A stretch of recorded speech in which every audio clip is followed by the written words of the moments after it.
Welcome back to day number four. Day number four, right? So this is day number four of a 100-day challenge. Hi, my name is BK, and thank you for joining us today. If you have not seen day one, two, and three, feel free to go and catch up. And if you are not, we are not friends yet, welcome to this personal challenge. It's not a real podcast show of any kind like that, but if you can go back and watch day one, two, and three, you kind of understand why I'm doing this. So everyone calls me BK. It's just a short form initials of my name. Of course, when I meet an old friend from way back, right, from primary school and secondary school, when they call me on the streets and call my full name, I know I kind of can date when I know this person, because all my newer friends will all call me BK for short, right? So welcome to the show, and feel free to, I've added some new things as well, those of you who have been seeing. So let me just do something else here. If you want to follow me on Facebook, you can follow me here. This is the link here, sorry. This is the link here. Yes. So I just wanted to kind of do a quick recap of what I talked about yesterday, because I think it's been useful, because yesterday we kind of touched about this topic, which was the third key of being disciplined, and that is, for every disciplined effort, there is a multiple reward. Now, why am I saying this? Because true enough, the fact that I'm doing this 100-day challenge of live streaming, just putting it out there, just winging it and then doing it, right? I have already reaped the rewards. 3 days, this is the fourth day. I've already started reaping the rewards. Now, when we talk about rewards, it does not have to necessarily mean it has to be monetary, right? Of course, sometimes it might lead to something monetary, but as of now, it's not a monetary thing that I'm going after, right? So the whole idea was practicing discipline and then pushing myself, challenging myself to something higher, right? So I've reconnected to quite a few old friends and made some new ones as well. So I think that was a very nice reward of this discipline effort. So for every discipline effort, there is a multiple reward. So I've reconnected with old friends. All right, that's one, and I love that. And also already have an audience member, who gave me feedback and said that, thank you for what I shared yesterday, because it helped that person, right? So this is something that one of my mentors have said. We are sometimes paid in stories, right? We are paid in stories. So when I share this story out to you, it is also a very rewarding thing for me. So it was nice to hear people kind of give me feedback and said that they have benefited from what I shared yesterday. So I'm truly humbled by that. Interesting side note or side question. The other day during one of our presentations or one of our meetings, we kind of were trying to figure out the idea of humbling and translating to Chinese. So if any of you here today, if you're listening to us now or watching us now, I kind of cannot really find a word to express the meaning of humbling. Humble, of course, in Chinese is 谦虚, right? It is quite straightforward. But to feel humbling, or to be humbled by the fact that somebody can actually say that they have learned from me, or they have learned something and it impacted their life. I can't really find a word to translate that. So if you are you're listening to this and you know how to translate that well in Chinese, please let me know. Okay, I'm looking for that. Okay. Okay, so that's that. And the third reward that has kind of come about is that I'm also getting more and more ideas for what I can do in my other areas of my life. So I think because of doing this, because of challenging myself and planning myself to do this on a disciplined effort of doing this 100-day challenge thing, I've also started getting more and more ideas for myself. So that is actually something that is pretty interesting as well, right? So The next thing is a friend also asked this question this morning. Um, he asked, hey, what kind of show are you doing? And to be honest, I think it's going to be a show that will evolve over time. And if you watch day one, as of day one, I don't really know what is the show that I want to do. All I know is that it is something that I'm going to do for the next 100 days, rain or shine. And I also know the challenge would obviously be finding content, right? In fact, just now in my effort to find content and I'm trying to figure out what kind of show am I doing, I kind of went on YouTube and looked at some of the things that I enjoy, right? And I kind of Googled, I searched on YouTube things like talk show host, right? So there was this very interesting video about the top 10 late night show hosts, because technically this is a bit like a late night show, right? And it was interesting to see some of the very well-known established late night show hosts and how they conduct their programs. It is also highly challenging. I think most of them are funny. Not too sure whether I can be funny yet, right? So I will try, but I think there are a few things that they do, right? And of course, a lot of these late night shows, it is a full-fledged thing. There's a team of writers. They also have a band. A lot of times they have a band, right? So while these days, because of all this equipment we have, we can sometimes not really need to have a band. For example, we can do things like this.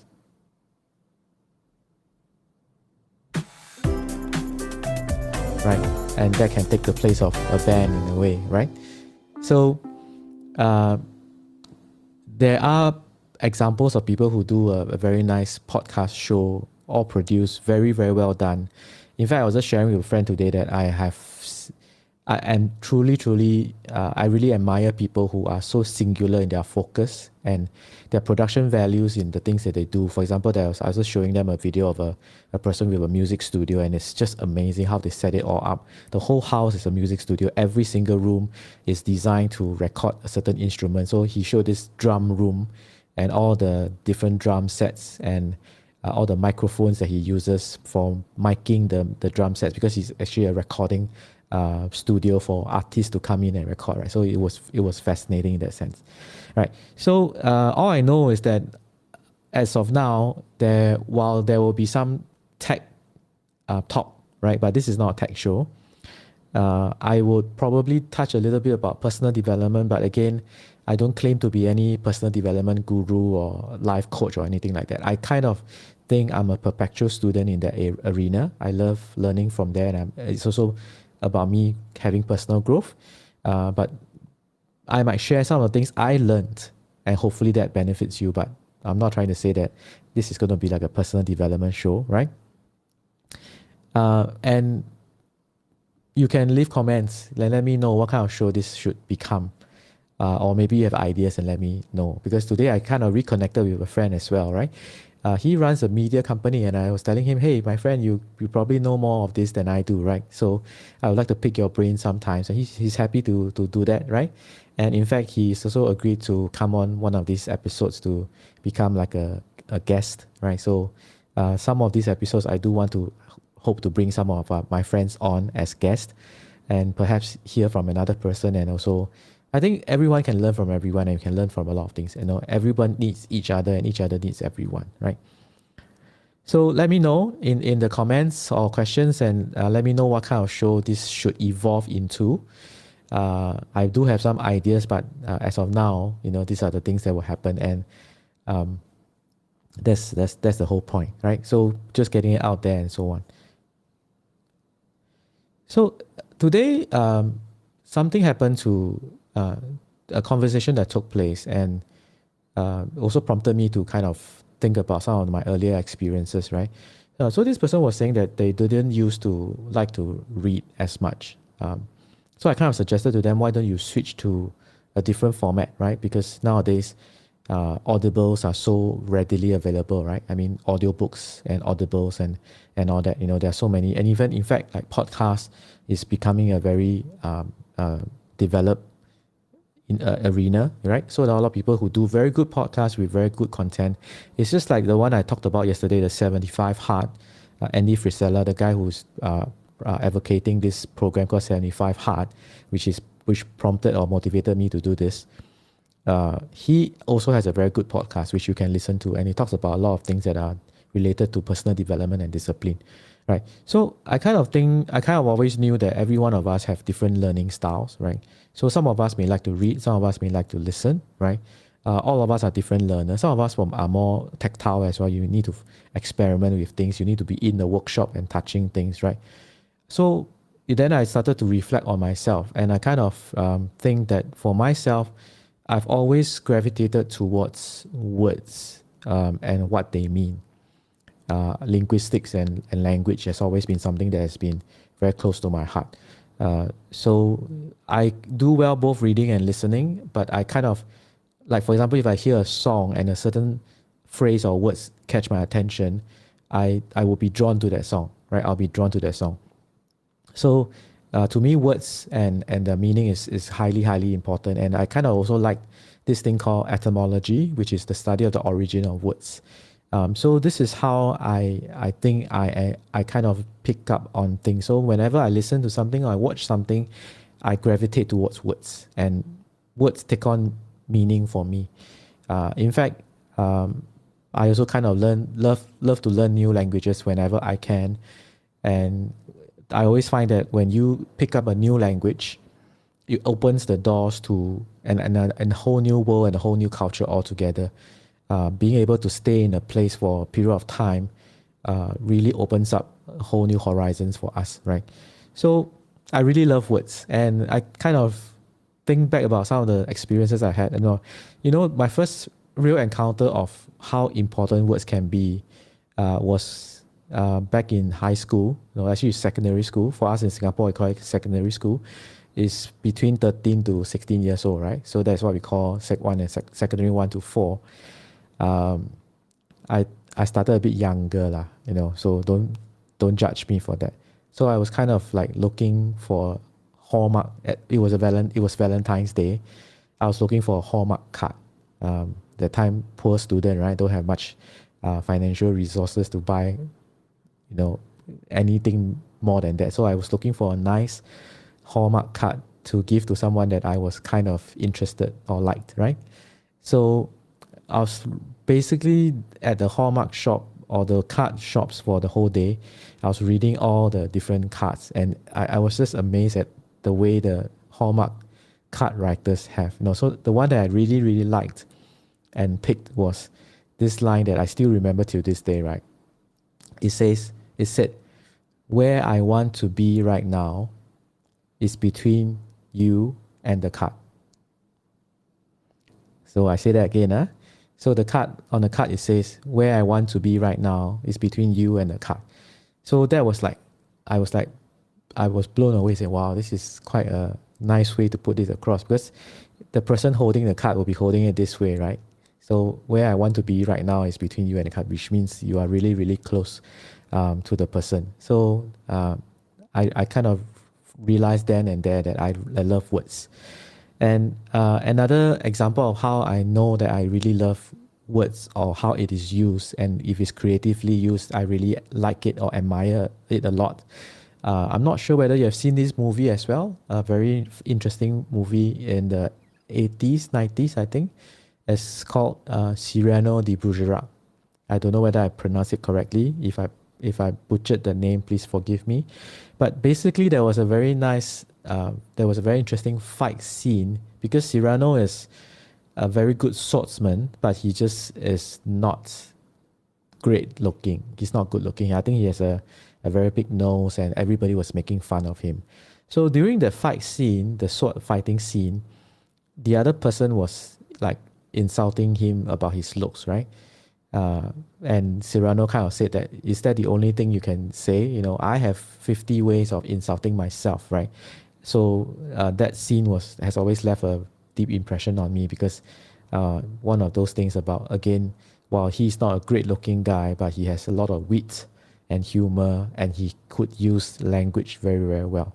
So that has always stuck with me, So I do encourage you, if you are like my friend, if you want to grow in your personal, any area, whether is it business or work or even just being a parent or being a student, and you find that maybe reading is not a good thing. It's not your first preference. Try and find something that you can listen to, because I think nowadays with this so much easy access to audibles and audiobooks, right? I think it's made learning for all of us so much easier, and of course podcasts and so on, right? So just a bit of background of this, and then I just wanted to touch on the main thing that I wanted to share today, and this is the thing that really caught my attention for the past couple of days. Just listening to this series of Audible from Jim Rohn, right? So he talks about this concept called visual chain thinking, right? I think I have not heard it before until he mentioned it in this way. And so it really caught my attention, and I really think it's something very fascinating. So visual chain thinking, I remember reading a long time ago about marathon runners, right? So to think about this visual chain thinking, I kind of remember this thing about marathon runners. So marathon runners, right? They do not think about the 42.5 kilometers. I think it's 42.5. Yeah, the whole marathon in one stretch. In fact, what they do is they break up into very short distances, and they keep telling themselves mentally as they run that my next objective is to reach the next lamppost, the next post office, the next petrol station, and so on. So they actually would map out the entire routes. I'm talking about professional marathon runners, those who are competitive. So they map out the routes and they break it up into chunks, or in this case, into chains, right? So they know that when they reach the first chain, it will lead them to the next chain, and it will lead them to the next chain. So, and they know that if they do all this along the way, they will eventually reach the very last end point, which is the end of the chain, which is their destination. So when I heard this from Jim Rohn, I kind of imagine it that way. So which is very fascinating. So what this kind of means is that when we are ambitious people, and there's nothing wrong with ambition, don't get us wrong. So please go and watch that if you want to learn about it. So when you have enlightened self-interest in the service of others, there's absolutely nothing wrong with being ambitious or aiming for higher things or better things in life, right? So ambitious people typically are like that, or like marathon runners. They let the future pull them forward, right? So they already envision a certain end point, the final destination, right? And then they let that thing pull them forward. And that is where you find that people who are ambitious do not give up easily, because they have already envisioned an end point, and every chain along the way is pulling them towards that end point, right? I really like the analogy. And the other thing is that ambitious people also knows that each action, okay, each discipline, right? Each action, each discipline that we take, right, is a chain connecting us to that future, right? So to take this into context, like what I'm doing here, right? I've set myself a 100-day target, right? But I know that every single episode that I do, it's going to take me towards the 100-day, and I know in the 100 days, a lot of things would have evolved, right? So even like I was just sharing at the start of the podcast, this live stream, that just these 3 days, I have already started to gain some rewards, reconnecting with friends and so on, right? Another side benefit or reward is that I have also started to use more of the gear and the stuff that I have, right? In fact, this platform that I have now that I'm using to live stream, it has been something that I've had for a while. But during the early part of owning this access, because primarily we use Zoom, right? So Zoom so today a friend asked me, is Zoom a live streaming platform? So I was telling my friend from overseas, say no, it's not a live streaming platform per se, right? More for conferencing, webinars, meetings, and so on, right? But the way we have done it so far has been we use Zoom as a platform, and then I pipe I pipe that output from that Zoom into this platform you're seeing now called Restream. And that goes into YouTube and Facebook and so on, right? Now, so that has always been a use case for this particular platform that I own. I've been owning the access for a while. I mean, I subscribe to their service. But because of all this new live stream challenge that I'm doing now, I have started to really learn about Restream as well. So like this logo here, and then this captions here, and there are a lot of other things you can do, but I've not really explored all of that yet. So it is also helping me. Right? It's helping me a lot. So I'm pretty happy and excited about that.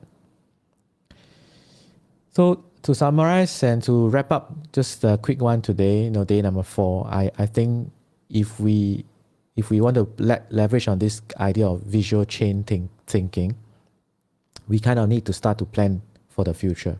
So yesterday we talked about this a little bit. Most of us don't really sit down and plan for the future. But after I got this concept right, and I think it's amazing, when we have something that we really want in the future, it will actually start to pull us towards it.